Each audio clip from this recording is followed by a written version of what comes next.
사도행전 15장 12절로 21절까지 말씀입니다. 제가 한 절, 여러분이 한 절 함께 교독합니다. 온 무리가 가만히 있어 바나바와 바울이 하나님께서 자기들로 말미암아 이방인 중에서 행하신 표적과 기사에 관하여 말하는 것을 듣더니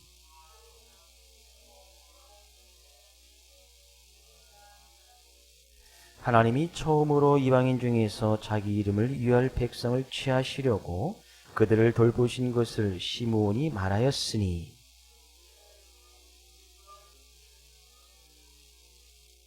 이후에 내가 돌아와서 다윗의 무너진 장막을 다시 지으며 또 그 허물어진 것을 다시 지어 일으키리니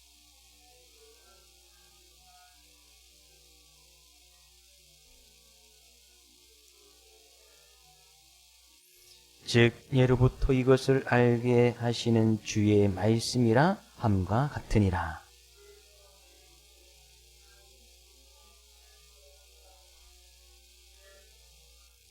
다만 우상의 더러운 것과 음행과 목매어 죽인 것과 피를 멀리하라고 편지하는 것이 옳으니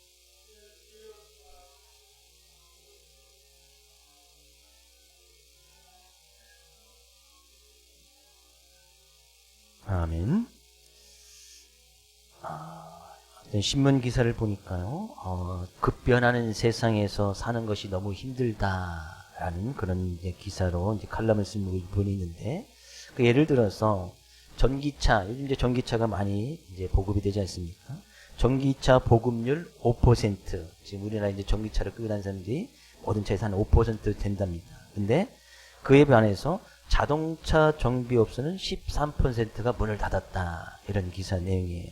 그러니까 전기차를, 이제 차가 만들어지는데, 차 만들어지는 부품이 한 3만 개 정도가 된다고 합니다. 3만 개 부품으로 자동차가 이루어지는데, 전기차가 이제 많이 보급이 되면서, 기존에 이제 자동차 정비했던, 이제 휘발유차나, 또 이제 LPG차라든지, 이제 경유차들을 해서 자동차 정비를 했던 아는 부분들이, 이제 전기차가 많이 보급되면서, 이제 어떤 생계를 유지하기가 힘들어지는 거예요.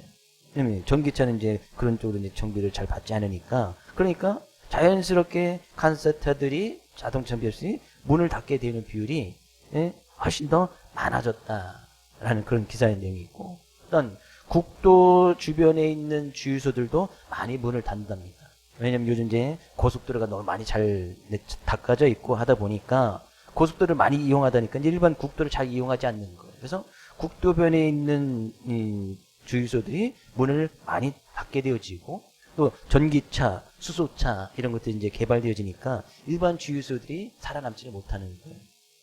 그만큼 시대가 아주 급변해졌단 말이죠. 우리가 그죠? 수소차 타고 다닐 것을 누가 생각했습니까? 전기차 이런 것이 개발되어질 것을 그죠? 어떻게 그 이전에는 전혀 생각하지 못했습니다.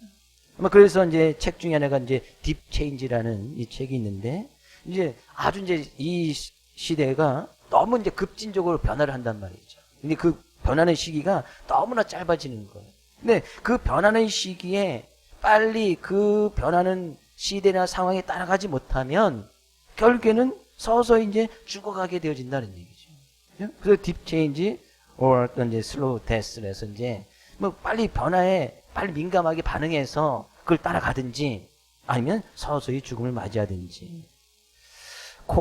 이 복음이 진짜 이 땅에 우리나라에 들어오준 이후에 지금처럼 코로나로 인해서 교회 가운데도 얼마나 큰 위기가 있는지 많은 또 목회자들이, 신학자들이 고민을 합니다.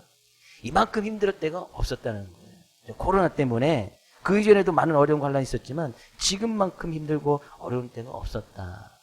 더더군다나 이 코로나19는 언제 끝날지 기약이 없잖아요. 뭐 낙관적인 뭐 그런 기사도 있지만, 그죠? 언제 끝날지도 잘 모르는 것이 사람의 마음을 더욱더 불안하게 하는 거예요. 제가 일례로 마이크를 씌우는 마이크 덮개가 있잖아요. 처음에 막 코로나가 터졌을 때 마이크 덮개를 몇 개를 주문할까 고민을 했어요. 그래서 한 100개 정도만 주문해야지. 그 100개 정도 안에 이게 끝나겠다 이제 생각을 해서 100개 정도를 주문을 하려고 이제 딱 했었어요. 100개면 우리가 이제 일주일에 많이 써야 2-3개 쓰니까 1년 안에 끝나게 하지 않을까. 이거 나면 어떻게 하지? 이제 고민했어요. 근데 주문하려고 하다 보니까 택배비가 붙는 거예요. 그래서 몇 개를 주문할까? 한 300개 정도 하니까 택배비가 빠지는 거예요. 뭐 비싼 건 아닙니다. 그래서 300개를 주문했어요. 설마 이거 다 쓸까? 지금 몇 개 남지 않았어요. 몇 개 남지 않았어. 또 주문해야 될 판이야. 코로나가 언제 끝날지 모르는 그런 불안함 때문에 교회다운 모습을 서지 못하는 분들이 많이 있고, 뭐 비단 우리 교회 문제뿐만은 아니지만 모든 교회들이 코로나 이후에 지금 벌써 2년이 다 돼가지 않습니까? 교회를 단 한 번도 찾지 않은 성도들이 너무나 많다는 거예요. 그것이 이제 상황이나 여건에 따라서 주어진 환경이 좀 다를 수도 있겠지만, 그죠? 오히려 그것으로 해서 이제 교회나 믿음 생활들이 더욱더 편해짐으로 인해서 이 목회자들이 지금 너무나 많이 고민을 하고, 그에 대해서 연구를 하고, 또 그래서 이제 같이 이제 세미나를 하고 막 그런 부분들이 있는데, 그것이 어쩌면 우리의 큰 신앙과 믿음 간의 큰 위기다 그런 얘기죠. 그만큼 이 시대는 우리가 전혀 생각하지 못했던 그런 상황이나 급변하는 모습 속에서 교회도 그것에서 잘 대응하지 아니하면 서서히 교회도 죽어갈 수밖에 없다. 뭐 그런 어떤 논지의 칼럼입니다. 저도 막 그런 문제 때문에 지난 한 주간은 너무나 이제 답답한 한 주를 좀 보냈어요. 또 이제 2022년도 새로운 또 한 해도 맞이해야 되는데, 뭐 이제 그것을 막 요람도 정리하면서 하다 보니까, 뭐 시간이 너무나 이제 답답한 그런 모습. 근데 시대가 어떻게 변하든지 간에 상황이 우리가 전혀 생각하지 못했던 그런 상황이 우리의 삶의 모습 가운데 닥치든지 간에 중요한 것은 그런 가운데서도 전혀 변하지 않는 것이 하나가 있는데 그것은 영원히 변하지 않는 하나님의 말씀뿐이에요. 그래서 하나님의 말씀 우리는 진리라고 이야기합니다. 진리는 뭐 시대에 따라서 변하지 않는 거예요. 사람들이 만들어 오는 법들은 시대에 따라 매번 바뀌지요. 10년 전에 만들었던 법이 지금은 그것이 잘못되거나 10년 전에 잘 됐다고 하는 것이 지금은 또 옳지 못한 법으로 둔갑하는 것들이 너무나 많습니다. 그래서 인간들이 만드는 법을 우린 진리라고 이야기하잖아요. 네, 상황이나 시대에 따라서 언제든지 바뀔 수 있으니까. 근데 하나님의 말씀은 우리에게 주어진 때서부터 창세기부터 계시록까지 그 말씀은 시대가 변해도 앞으로 급변하는 어떤 상황이 온다 할지라도 우리가 전혀 기대치 못한 그런 어떤 우리의 삶의 모습이 온다 할지라도 결코 변함이 없는 것이 하나님의 말씀이다. 믿으십니까? 그래서 우리는 그런 하나님의 말씀을 진리다, 변함없는 우리의 삶의 기준이 되어지고 그 말씀을 따라갈 때 우리 참다운 인생의 길, 참다운 삶의 모습을 살아갈 수 있음에 오늘 우리는 그런 하나님의 말씀 앞에 겸허히 서 있는 거예요. 오늘도 말씀을 통해서 그런 하나님의 말씀을 인용했던 본문 말씀이 이제 야고보가 나오게 되어지는데, 그죠? 그 말씀을 통해서 우리가 귀한 하나님의 은혜를 나누기를 원합니다. 지금 예루살렘에서 제1회, 그죠? 예루살렘 공의회가 이루어집니다. 그 주제는 주님을 영접한 이방인들이 이제 구원을 받게 되어지는데 거기에 구원의 필수 조건이 할례를 받아야 되느냐 말아야 되느냐 그것을 주제 가지고 막 회의가 열려진 거예요. 그에 대해서 서로 주장하는 막 공방들이 이루어지게 되어지고 우리가 지난 시간에 살펴봤듯이 베드로가 먼저 일어나서 자기 삶 가운데 베풀어졌던 실제적인 그런 은혜를 나누게 되었어요. 베드로가 이방인이었던 고넬료 백부장 이방인에게 복음을 증거했을 때 하나님께서 그도 은혜를 주시고 성령님을 베풀어 주셨다. 그래서 베드로의 결론은 주 예수의 은혜로 구원받는 줄 우리가 믿는다. 예수님의 은혜로 구원받는 것이지 어떤 인간적인 어떤 공로나 의지가 거기에 가미될 수 없다. 이것이 베드로의 고백이에요. 그렇게 나서 바로 이제 오늘 본 말씀 내용이 이어집니다. 12절 같이 읽어보겠습니다.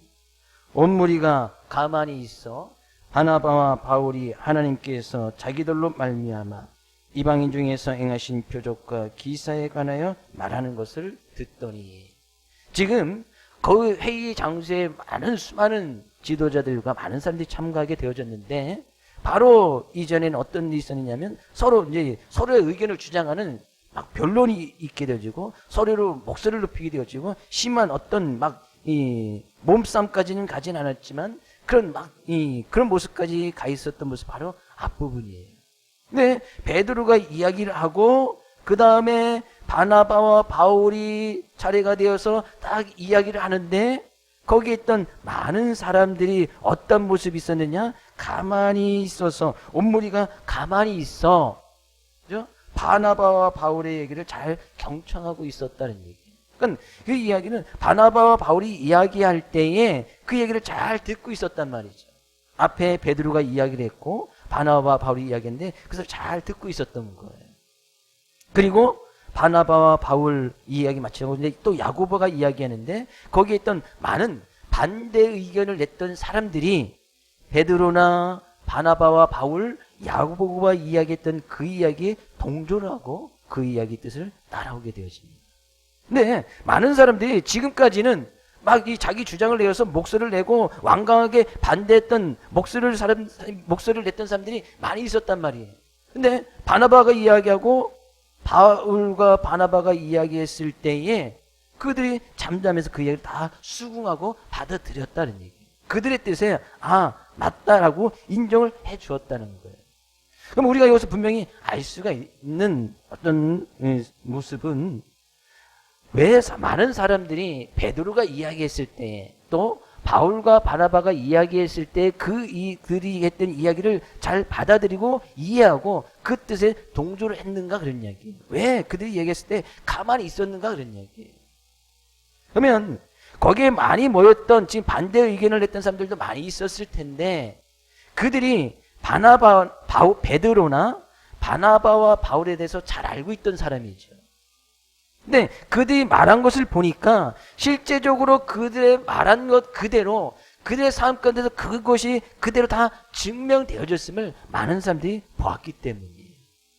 그렇다는 것은 베드로가 말했던 것 그것이 삶의 모습으로 증명이 되어졌고 바울과 바나바가 이야기했던 그 모습들이 실제적으로 그들의 삶 가운데 그대로 다 증명이 되어졌기 때문에 저들이 말하는 것과 실제적으로 행동했던 모습이 똑같았구나. 그래서 많은 사람들이 거기에 대해서 수긍하고 그들이 가만히 있었다는 이야기예요. 근데 베드로가 말한 것하고는 말은 그렇게 해놓고 실제적으로 삶의 모습 가운데서는 뭐 이방인에 가서 복음도 증거하지 아니하고 그들 막 꺼리고 뭐 멀리 도망만 다녔다면 사람들이 그 말에 수긍하거나 가만히 있지 아니었을 거예요.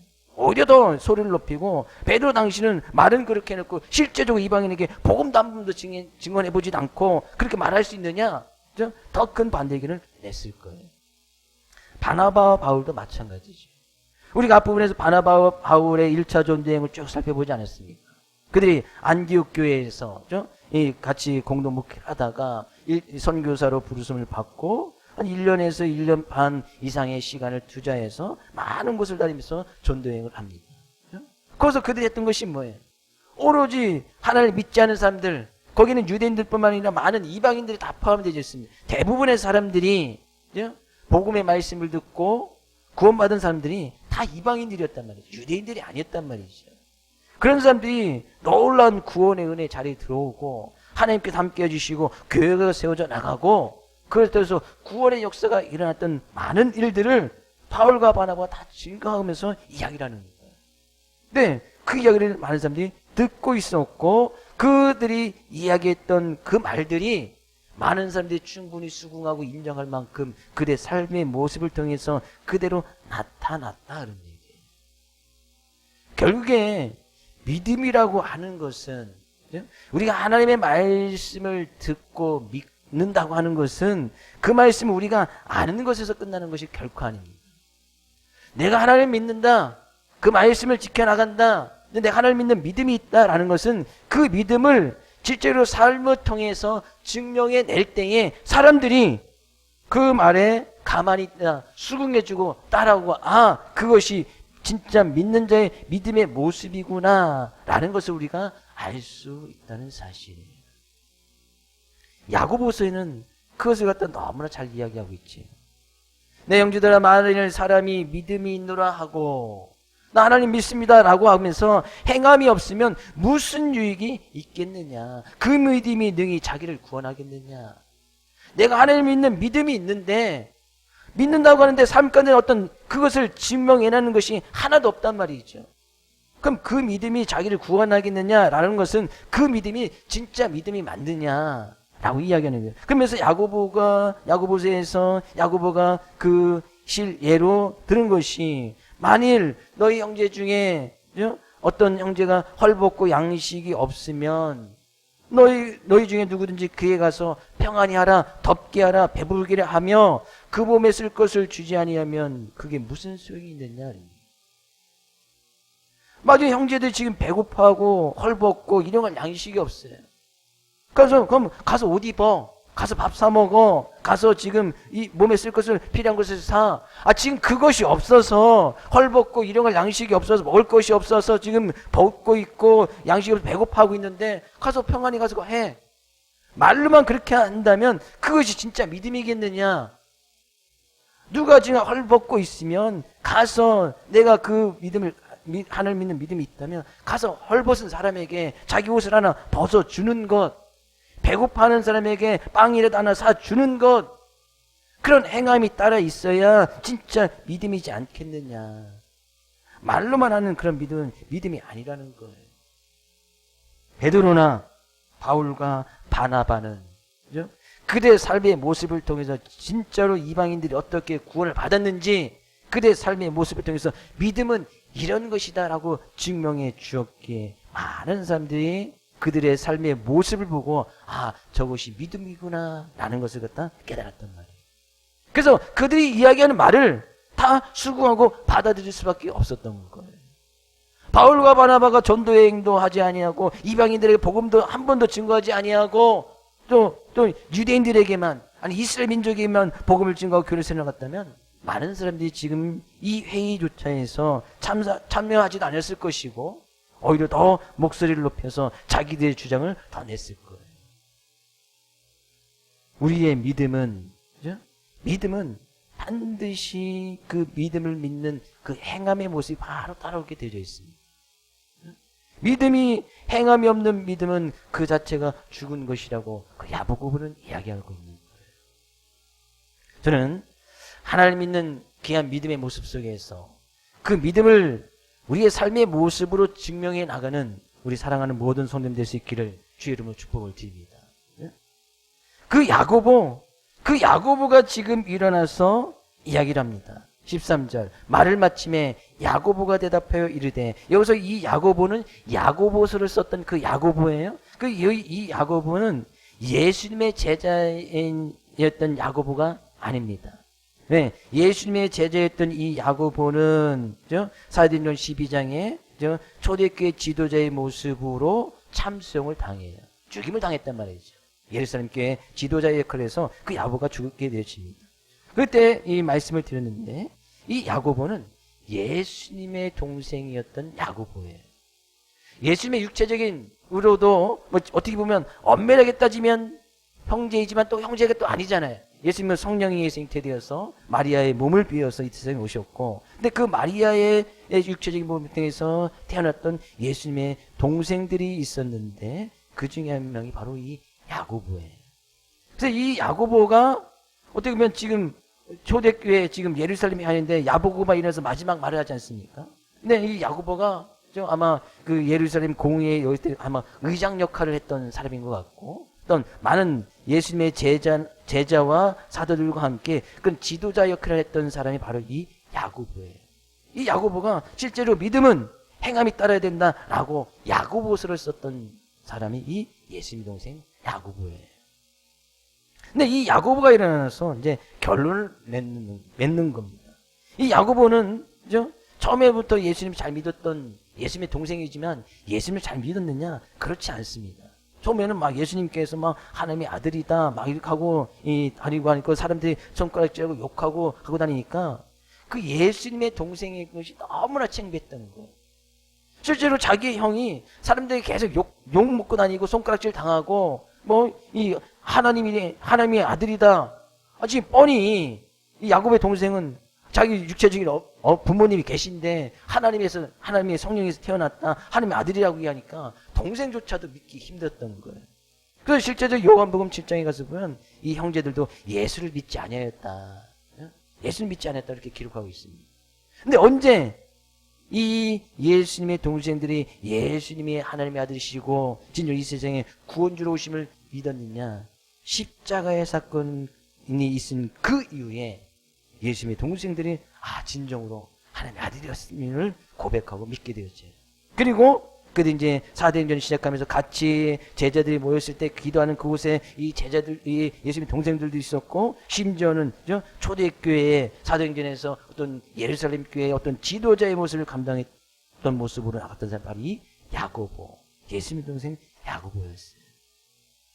어찌됐거나 그가 이 예루살렘 어떤 처음에 이 공회가 있었을 때 의장 역할을 하면서 이제 마지막으로 이제 결론을 내리는 거예요. 결론을 내릴 말씀을 한번 들어볼까요? 14절 말씀. 하나님이 처음으로 이방인 중에서 자기 이름을 위할 백성을 취하시려고 그들을 돌보신 것을 시므온이 말하였으니, 야고보가 일어나서 이제 결론을 내는 겁니다. 그러면서 이 이야기하는 것이죠. 여기서 이제 시므온이 말하였으니라는 것은 시므온은 이제 시몬 베드로를 이야기합니다. 앞에서 베드로가 이야기했단 말이죠. 베드로가 무슨 이야기를 했습니까? 자기도 처음에는 이방인의 복음을 지은 것이 너무나 꺼렸다. 그러나 하나님께서 성령을 통해서 고넬료, 이방인이었던 백부장 고넬료에게 가서 복음을 증거하는 그 말씀을 듣고 가서 복음을 증거했더니 그것에 놀라운 성령의 은혜가 일어났다 라고 갖다가 베드로가 이야기했단 말이죠. 근데 그렇게 이야기했던 그것이, 베드로가 이야기했던 그것이 어떤 베드로의 개인적인 의견이나 개인적인 생각이 아니고 15절 말씀 이야기하는 거예요. 선지자들의 말씀이 이와 일치하도다. 베드로가 그렇게 이야기했던 것이 이미 선지자들이 구약시대에 하나님의 말씀으로 줬던 그 말씀과 일치한다, 동일하다 그런 얘기예요. 그러니까 베드로가 이야기했던 그것이 어떤 베드로의 개인적인 뜻이거나 개인적인 생각에 의해서 그렇게 이야기한 것이 아니다. 그 말씀은 이방인들에게 복음을 증거하고 이방인들을 구원하시고자 하신 말씀은 이미 구약시대 이전에도 다 기록하고 있었고, 베드로는 그것을 이제 뒤늦게 깨달아서 그 말씀을 자기의 삶 가운데 경험하고 체험해서 베드로가 그렇게 이야기한 것이다 라고 야고보가 이야기하는 거예요. 결국에 야고보가 지금 이야기하고 싶은 것은 벌써 이방인들을 구원시키고자 하는 하나님의 말씀은 벌써 그 이전에 있었다라고 이야기하는 거예요. 베드로가 지금 야고보가 이야기하는 그 말하는 기준은 하나님의 말씀 가운데, 그 베드로가 이야기했던 그 판단의 근거도 하나님의 말씀으로 지금 판단하고 있는 거예요. 언제부터 하나님께서는 이방인들에 대한 구원의 놀라운 역사들을 이야기하고 있습니까? 창세기도 잘 읽어보면요, 거기서도 벌써 하나님께서는 하나님께서 택하신 선택한 민족뿐만이 아니라 수많은 민족들이 다 구원받기를 이루기를 원하시는 것이 바로 하나님의 뜻이었어요. 하나님께서 가장 먼저 택했다고 하는 이 아브라함을 통해서 하나님께서 주신 말씀이 뭐예요? 온 큰 민족을 이루어서 세계 모든 민족들에게 다 복의 근원이 되는, 거기서부터 세계 모든 민족이 다 포함되어 있습니다.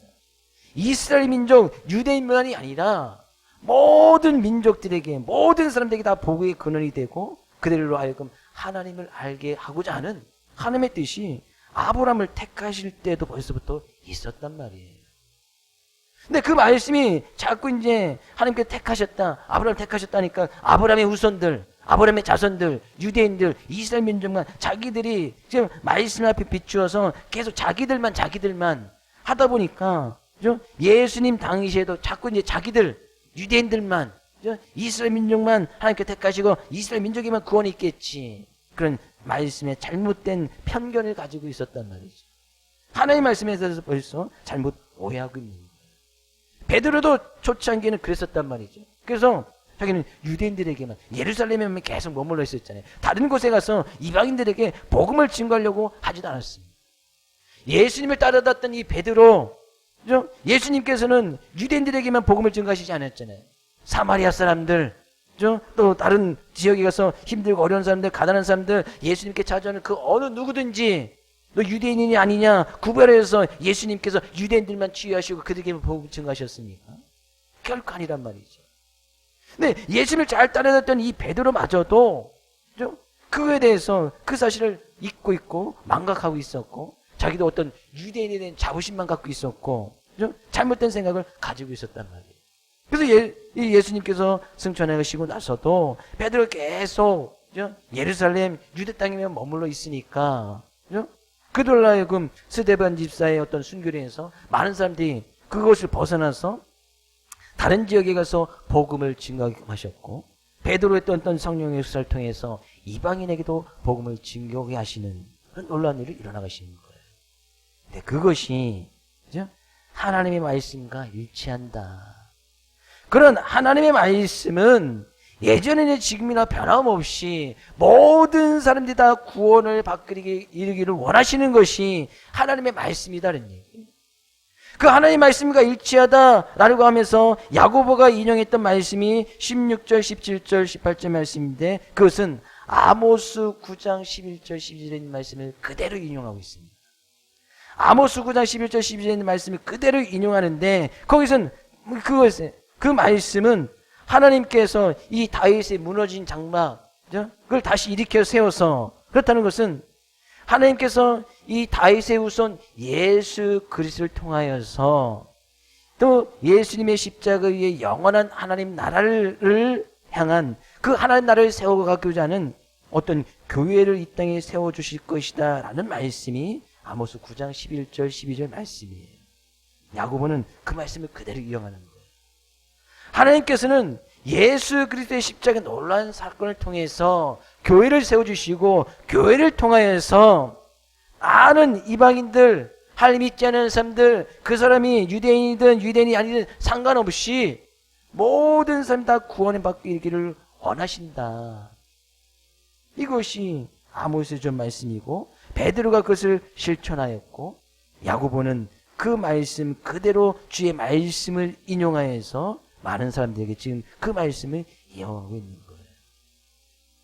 아모스서에서 기록되어진 그 말씀하고 지금 이 사도행전에서 기록된 그 말씀을 인용했을 때 그 시차는 한 750년 정도의 시차가 있습니다. 근데 그때 750년에 말씀했던 그 말씀이나 지금 사도행전에서 지금 야고보가 인용을 하고 있지만 그때 지금 주어진 말씀이나 그 하나님의 말씀은 예전이나 지금이나 여전히 동일하다는 얘기예요. 변함이 없다는 얘기죠. 800년이나 흘렀어도 그 하나님의 말씀은 영원히 지금 동일하게 우리의 삶 가운데 말씀하고 있고 우리는 그 말씀을 따라가야 된다는 얘기예요. 그래서 하나님의 말씀을 진리라고 이야기하는 거예요. 시차가 800년이 있어도 아브라함 때까지 거슬러 올라간다면 수천 년이 지나는 것이죠. 근데 그때의 말씀이나 지금 우리에게 주어진 말씀이나 하나님의 말씀은 동일하게 우리에게 이루어진다는 거예요. 야고보가 지금 이야기하고 싶은 바로 그런 거예요. 지금 아모스 선지자의 그 말씀을 인용하면서 그때의 말씀이나 지금 우리에게 준 말씀은 지금 동일하다. 하나님의 말씀은 변함이 없다. 이방인들에게 구원하시고자 하는 그런 하나님의 놀라운 은혜의 말씀은 지금도 동일하다 그런 얘기예요. 그런 하나님의 말씀이 변함이 없이 진리로서 우리의 삶 가운데 지금 이 시대도 주어지기 때문에 우리도 복음을 받아들이고 하나님의 자녀가 되고 또 하나님의 백성의 모습으로서 또 교회 가운데서 같이 교회를 이뤄나가면서 하나님의 나라를 증거하고 삶 가운데 하나님의 놀라운 은혜로 함께 하시는 그 하나님을 밝히 보여 증거하는 거 아니겠습니까? 그것이 하나님의 은혜다. 교회를 통해서 하나님께서 원하시는 모습은 바로 그런 거예요. 유대인이든 유대인이 아니든 어느 민족이든 상관없단 말이죠. 그 사람이 가진 자든 갖지 않은 자든 배운 자든 못 배운 자든 많은 부유한 자든 그렇지 않은 자든 권력이 있든 없든 하나님께서 그걸 원하시지 않는다는 얘기죠.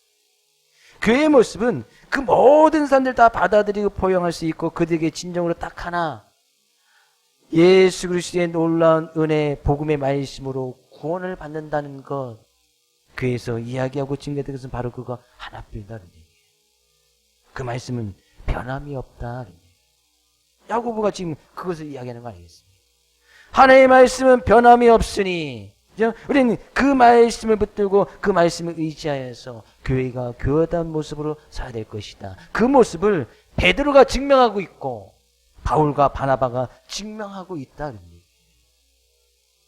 하나님의 말씀이 영원하다는 것은 이사야 선지자의 말씀에도 분명히 이야기하고 있습니다.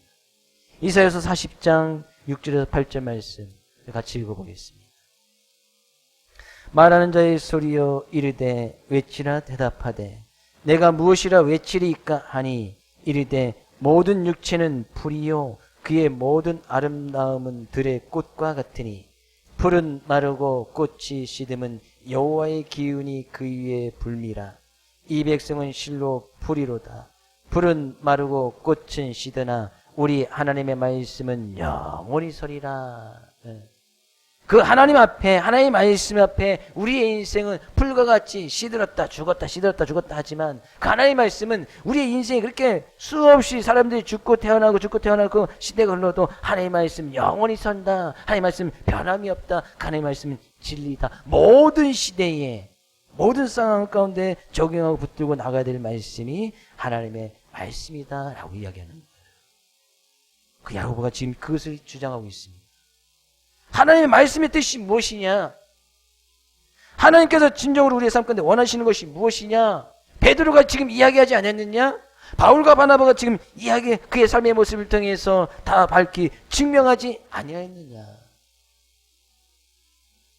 야고보가 그러면서 결론을 내리는 것이 19절 20절 말씀입니다. 같이 읽어볼까요? 그러므로 내 의견에는 이방인 중에서 하나님께로 돌아온 자들을 괴롭게 하지 말고 다만 우상의 더러운 것과 음행과 목매어 죽인 것과 피를 멀리하려고 편지하는 것이 옳으니 이는 예로부터 각성에서 모세를 전하는 자가 있어 안식일마다 해당해서 그 글을 읽음이라 하더라. 이 말씀은 예로부터 각성에서 모세를 통해서 주어진 하나님의 말씀 가운데도 기록되어지고 우리가 늘 읽고 묵상했던 말씀이 아니냐. 야고보가 결국에 또 하나님의 말씀으로 그 결론을 내리는 거예요. 우리가 늘 말씀을 읽고 그 말씀을 통해서 우리가 묵상하고 그 말씀을 가지고 늘 예배를 드리지 않았느냐. 그 말씀이 이야기하는 것이 무엇이냐. 이방인들도 구원을 받아야 되고 그들에게 놀라운 하나님의 은혜가 임하게 되어지고 그들도 하나님 믿음으로 구원을 받는다는 것 그것 아니냐. 야고보의 결론은 하나님의 말씀을 가지고 결론을 내고 있는 거예요. 그런 하나님의 놀라운 은혜의 말씀이 우리의 삶 가운데 있기 때문에 우리도 지금 놀라운 구원의 자리에서 이 시간에 그 하나님을 예배하고 있는 거 아니겠습니까?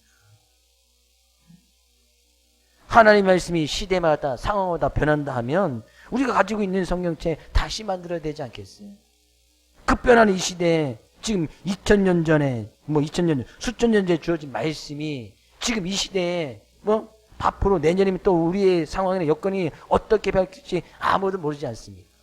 한 세대가 가고 또 다른 세대가 오면 그때는 우리가 도저히 상상하지 못한 그런 시대가 분명히 또 올 거예요. 그 시대에 변한다면 하나님의 말씀이 진리가 아니고 상황마다 바뀌어져야 된다면 성경이 다시 쓰여야 되는 것이 맞잖아요. 우리는 성경을 하나님의 말씀 그대로 믿고 나가는 거예요. 그래서 진리인 거예요. 그 진리의 말씀 무엇이냐? 이방인 중에서 하나님께로 돌아온 자를 우리 괴롭히지 말자. 그들에게도 복음의 말씀으로 하나님의 놀라운 구원의 은혜가 임하게 되어진다라고 결론을 딱 내린 거예요. 근데 단 조건이 하나 있었어요. 20절 말씀이 조건이었는데 그것을 우리가 잘 생각해 보면 다만 우상의 더러운 것과 음행과 목매어 죽인 것과 피를 멀리하라고 편지하는 것이 좋겠다. 네, 우리가 이것을 잘 우리가 이 말씀을 적용해 보면요, 말씀을 잘 보면 아주 중요한 메시지가 담겨져 있습니다. 지금 이제 편지를 통해서 이방인들이, 그러니까 유대인들이 아닌 사람들이 복음을 받는데 어떤 이제 육체적인 할례의 모습이 구원의 조건이 아니다. 누구든지 복음을 받아들이고 예수님 믿으면 다 구원이 있다. 이것이 결론이거든요. 근데 거기에 단 조건을 하나 달았는데 그것은 우상의 더러운 것, 음행, 목매어 죽인 것, 피를 이건 멀리하면 좋겠다. 물론 이것을 해야 구원을 받는다는 그런 의미는 아닙니다. 이것이 이제 구원의 조건은 아니에요. 그죠? 피를 멀리하고 목명 죽인 것, 음행, 우상이 더러운 것을 멀리해야 구원을 받는다는 구원의 조건은 아닙니다만, 누구든지 다 예수님 믿음으로 구원을 받는데 이런 것들은 좀 멀리했으면 좋겠다라는 어떤 조건을 단 거예요.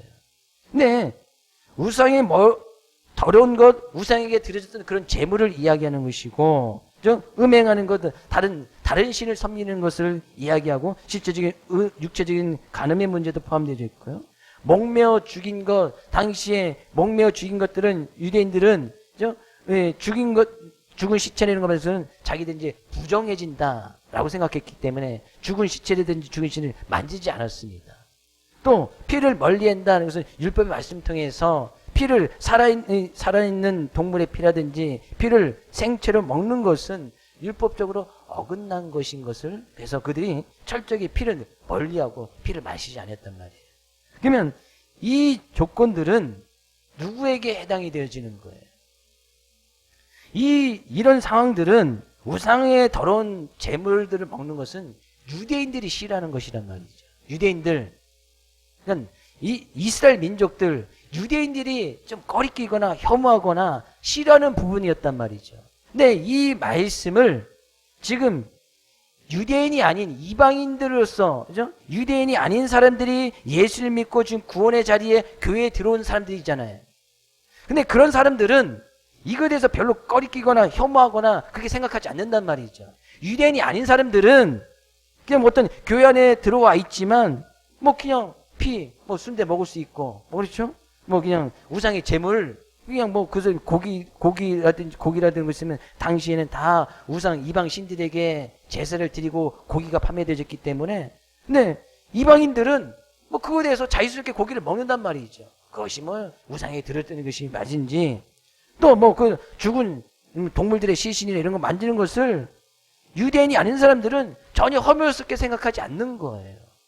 그리고 이제 교회 안에 들어있는 것이죠. 근데 그 교회 안에는 이방인들로서 이제 그리스도인 된 사람들이 있을 것이고, 원래 유대인으로서 교인 된 사람들이 분명히 있었을 거란 말이죠. 바울과 바나바가 많은 지역에 다니면서 복음을 전개했지만 그 지역의 대부분은 이방인으로서 그리스도인 된 사람, 이방인 크리스천이지만 그 중에는 그 주 안에는 유대인 크리스천, 유대인으로서 복음을 받아들이고 그리스도인 된 사람들도 분명히 있었을 거란 말이죠. 그러면 여기서 지금 야고보가 이야기했던 이 어떤 조건들은 이방인들은 전혀 상관이 없는 문제였어요. 내가 그리스도인이 됐지만 피를 마시고 먹고 순대를 먹고 고기를 먹고 이런 것들이 전혀 꺼리끼는 것이 아니에요. 근데 유대인들에게는 그것이 너무나 이제 어떤 율법의 말씀을 그들이 가지고 있었기 때문에 또 어떤 혐오의 대상이 될 수 있고 혐오의 행위가 될 수 있고 상당히 꺼리는 모습이 될 수 있었단 말이에요. 근데 야고보가 단서하는 것이 그거예요. 그러면 많은 이방인 그리스도인들이 만약에 그들이 싫어하거나 혐오하는 것을 하지 말았으면 좋겠다 이렇게 단서를 달았으면 많은 이방인 그리스도인들이 고민할 거예요. 왜 이걸 하지 말라고 하지? 왜 이걸 먹지 말라고 하지? 네? 그런데 이것들은 유대인으로서 그리스도인 된 사람들이 혐오하는 행위란 말이죠. 근데 그것을 좀 하지 않았으면 좋겠다라고 이방인으로서 그리스도인 된 사람들에게 편지하는 거예요. 왜 야고보가 그렇게 의견을 내고 그들에게 편지하는 것이 좋겠다라고 그런 조건을 달았을까요? 만약에 교회를 다니는 우리들은 지금 전혀 상관이 없지요. 우리는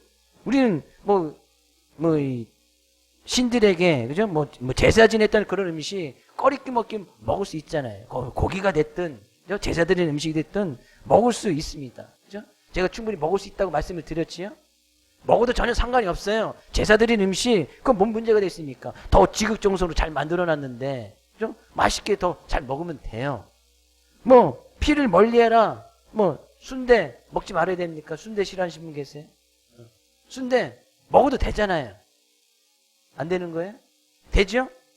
순대 잘 드세요. 괜찮습니다. 어쩌면 우리애로는 그냥 전혀 상관이 없어. 근데 만약에 이 자리에 유대인인 사람이 우리 교회 안에 딱 들어와 있어요. 우리 교회 안에 들어오려고 해요.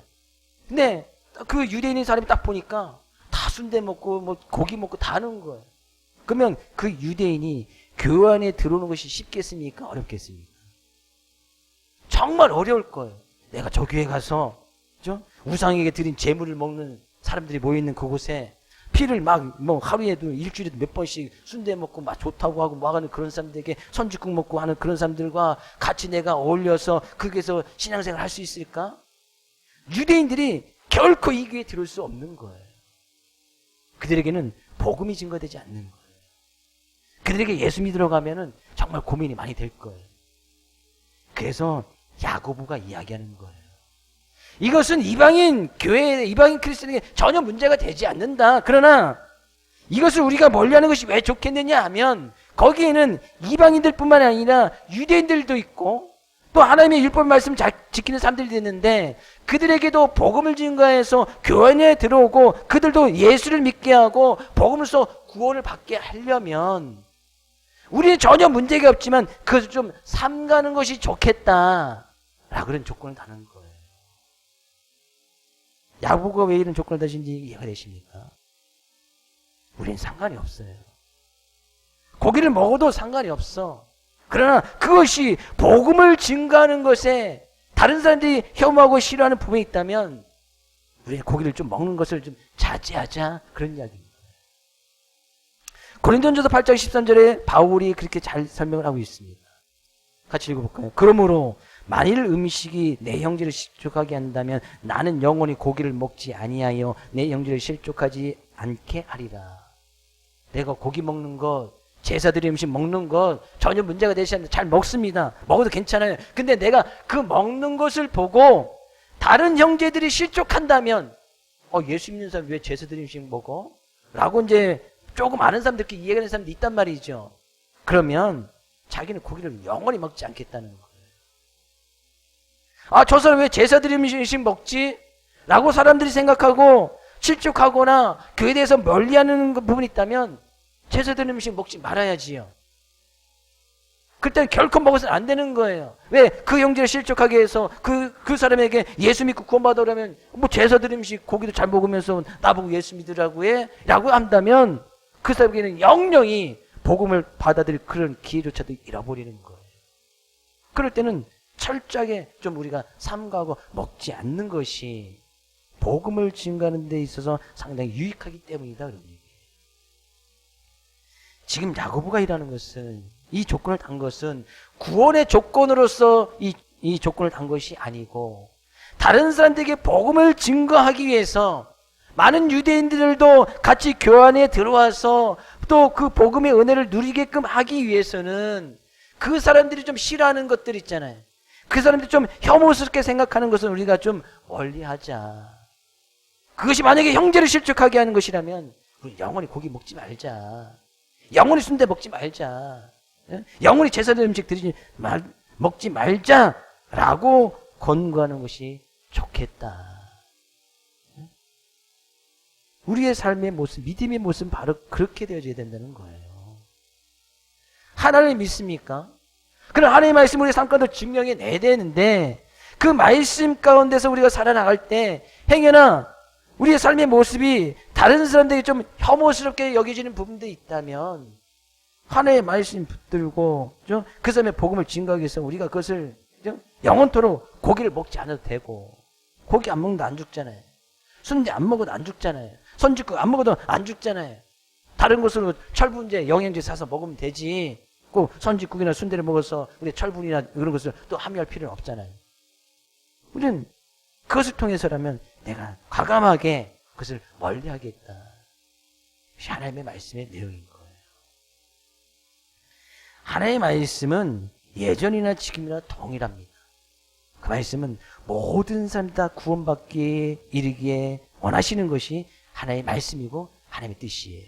야고보의 결론이고 베드로 삶의 모습을 통해서 증명해냈고 바울과 바나바도 그의 삶의 모습을 통해서 증거해냈습니다.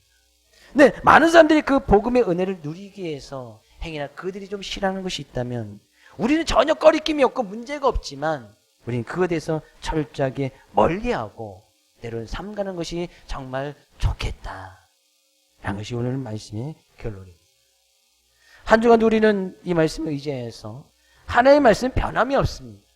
그 하나님의 말씀은 생명의 말씀이에요. 누구든지 그 하나님의 말씀을 뚫고 다시 영원한 생명, 참된 생명을 누리기를 원하는 것이 하나님의 말씀의 처음과 끝이 바로 그 하나님의 말씀의 뜻입니다. 누구든지 말씀을 통해서. 근데 그 말씀을 우리의 삶 가운데 증명해내고 살아나가야 될 텐데, 행여나 그 말씀을 통해서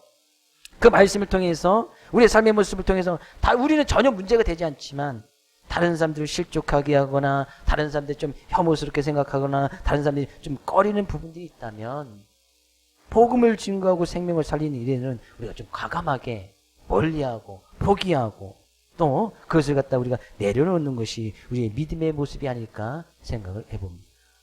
한 주간도 이 말씀 온전히 의지하여 주의 말씀을 통하여서 참다운 생명의 은혜를 누리기를 원하고 우리의 삶의 모습을 통해서 믿음은 이런 것이다 밝히 보여 나타내 증거하며 나가는 우리 사랑하는 모든 성도님 될 수 있기를 주의 이름으로 축복을 드립니다.